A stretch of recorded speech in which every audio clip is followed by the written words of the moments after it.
오늘 우리가 함께 묵상할 말씀은 4월 6일 월요일 요한복음 20장 19절부터 31절입니다.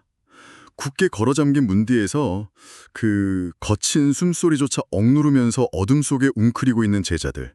청취자 여러분, 이 방 안의 공기를 한번 상상해 보십시오. 네, 안식구 첫날, 그러니까 예수님이 십자가에서 처형당하신 지 불과 며칠 지나지 않은 일요일 저녁이죠. 제자들은 방금 전까지 자신들이 모든 것을 걸고 따랐던 스승이 비참하게 죽어가는 것을 두 눈으로 직접 목격했잖아요. 맞습니다. 밖에서 나는 샌들 끄는 소리나 바람결에 문 흔들리는 소리 하나에도 심장이 덜컥 내려앉았을 겁니다. 종교 지도자들의 다음 타겟이 바로 자신들이 될 거라는 극심한 공포가 그들을 짓누르고 있었으니까요. 그 좁고 어두운 방이 생존을 위한 은신처라기보다는 스스로 파놓은 또 다른 두려움의 무덤처럼 느껴지네요. 참 뼈아픈 역설이 담겨있는 장면입니다. 불과 몇 시간 전 물리적으로 절대 열릴 수 없을 것 같았던 예수님의 돌무덤 문은 이미 활짝 열렸거든요. 아, 무덤 문이 열린 건 예수님이 나오시기 위해서가 아니라 제자들이 밖에서 안으로 들어가 빈 무덤을 확인하게 하려는 목적이었잖아요. 그렇죠. 그런데 정작 빈 무덤을 목격하고도 제자들은 자신들만의 굳게 닫힌 밀실로 기어들어가 2중 3중으로 핏장을 걸어 잠갔습니다. 세상의 폭력에 대한 공포, 그리고 스스로를 버렸다는 지독한 죄책감이 그들을 옴짝달싹 못하게 결박한 상태입니다. 스스로를 감정적, 물리적 무덤에 가둔 모습이 참 안타깝습니다. 그런데 오늘의 본문에 의하면 바로 그 절망의 한가운데로 공간의 제약을 초월하여 부활하신 예수님이 호련히 서십니다.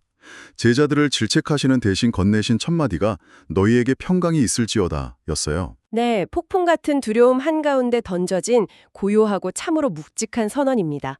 이 평강, 즉 히브리어로 샬롬이라는 선언은 당시 유대인들의 일상적인 인사를 아득히 뛰어넘는 우주적인 선언이거든요. 1세기 로마 제국이 지배하던 이른바 팍스 로마나의 평화와는 완전히 다른 차원이겠군요. 정확합니다.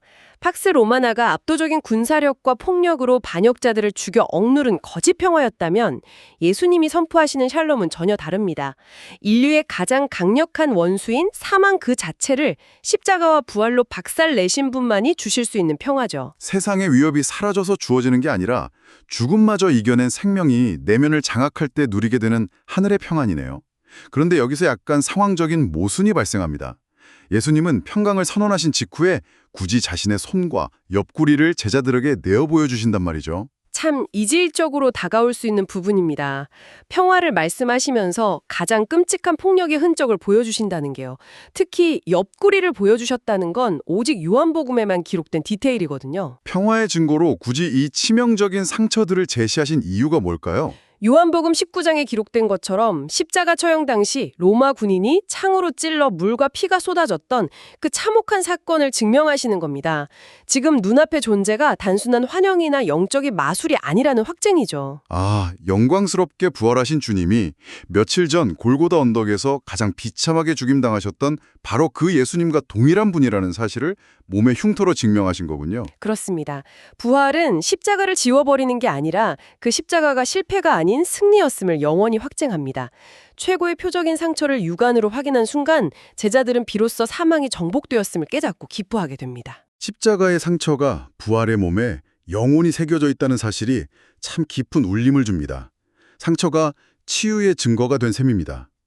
그렇게 두려움이 기쁨으로 변한 제자들에게 예수님은 다시 한번 샬롬을 선포하시고 곧바로 엄청난 사명을 부여하시잖아요. 네, 아버지께서 나를 보내신 것 같이 나도 너희를 보내노라 하시며 두려움에 떨며 숨어있던 자들을 험악한 세상 속으로 밀어내며 파송하시는 장면입니다. 부활의 능력을 맛본 자들은 결코 자기들만의 안전한 은신처에 머물러 있을 수 없다는 뜻이군요. 그런데 파송의 말씀 직후에 굉장히 독특한 행동을 하십니다. 숨을 내쉬며 이르시되 성령을 받으라 하셨어요. 이 숨을 내쉰다는 표현 안에 거대한 구속사적 의미가 내포되어 있습니다. 여기서 쓰인 헬라어 엠퓨사오라는 단어가 구약성경 70인역에서 딱 2번 아주 결정적인 순간에만 쓰였거든요. 구약의 창조 역사와 연결되는 부분인가요? 맞습니다. 첫째는 창세기 2장에서 하나님이 흙으로 사람을 빚으시고 코에 생기를 불어넣으신 최초의 창조 순간이고요. 둘째는 에스겔 37장에서 바싹 마른 뼈들을 향해 생기를 불어넣어 살아나게 하신 사건입니다. 단순한 호흡을 뱉으신 게 아니네요. 죽음의 공포로 영적 심정지 상태였던 제자들을 향해 생명의 숨결을 다시 불어넣으신 거군요. 사망 권세를 깨트린 주님이 제자들을 새로운 피조물로 재창조하시는 놀라운 역사입니다. 정없게 보셨습니다. 그런데 많은 분들이 혼란스러워하는 교리적인 질문을 하나 던지고 싶습니다. 제자들이 성령을 제대로 받은 건 훗날 오순절 마가다락방 강림 때 아닌가요? 지금 부활주일 저녁에 성령을 받으라 하신 건 교리적으로 어떻게 이해해야 합니까? 아주 중요한 신학적 난제죠. 종교개혁자 장 칼뱅이 이 부분을 명쾌하게 풀어냈습니다. 칼뱅은 이곳 요한복음 20장의 상황을 성령이 은혜로 살짝 뿌려지듯 주어지는 때라고 보았습니다. 반면 훗날 오순절은 성령으로 완전히 흠뻑 적시는 충만한 때라고 구분했죠. 살짝 뿌려지는 것과 흠뻑 적시는 것. 뭐랄까, 자동차 시동 걸 때 처음 불꽃을 튀겨주는 역할과 나중에 연료가 쏟아져 들어와 폭발적인 동력을 내는 것의 차이와 비슷하겠네요. 참 탁월한 비유십니다. 부활의 예수를 주로 믿고 참된 평강을 누리며 증인으로서의 정체성을 깨닫기 위해서는 당장 성령의 도우심이 필수적이었거든요.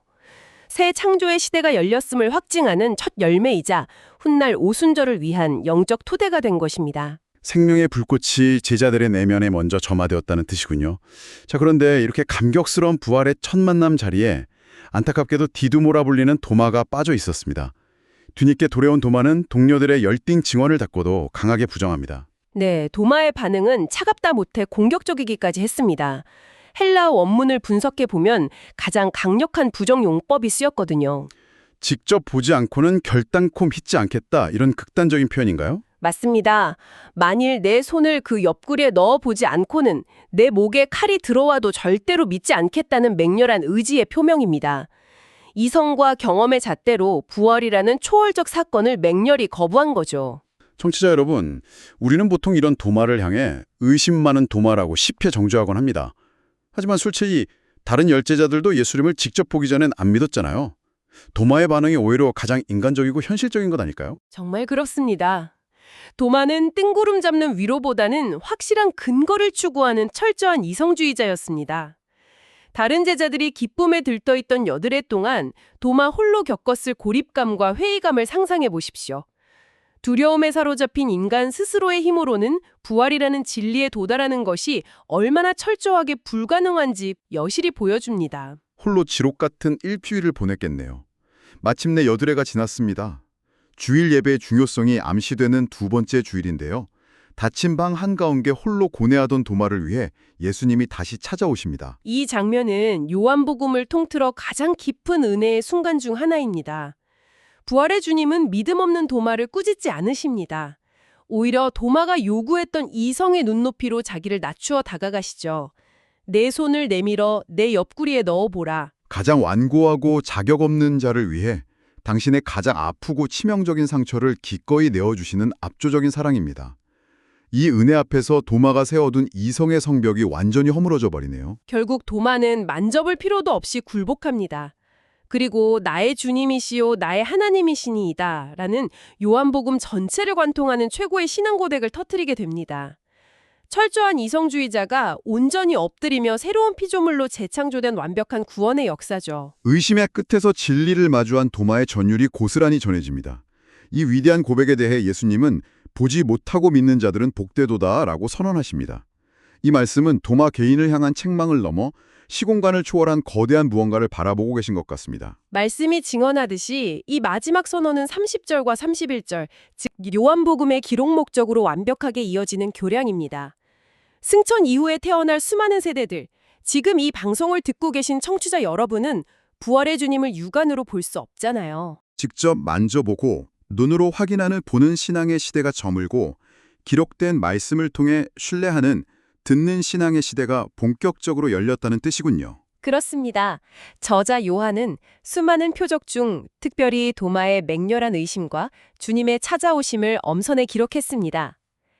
기록된 말씀만으로도 예수님이 하나님의 아들 그리스도이심을 믿고 생명을 얻게 하려는 원대한 구속의 목적이 담겨 있는 것이지요. 도마의 고백이 결국 이 기록을 읽고 듣는 청취자 여러분의 고백이 되기를 바라는 것이었군요. 말씀 묵상이 신앙의 옵션이 아니라 영혼의 생기를 불어넣는 생명줄임을 뼈저리게 깨닫게 됩니다. 청취자 여러분의 삶에도 실패와 두려움 때문에 스스로 문을 굳게 닫고 숨어버릴 때가 있을 것입니다.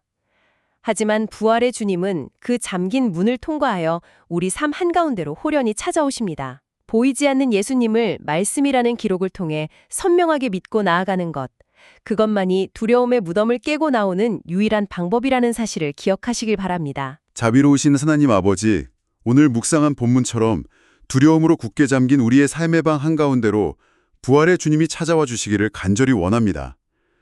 제자들에게 불어넣으신 새 창조의 성령을 우리에게도 허락하시어 참된 샬롬을 누리게 하여 주시옵소서.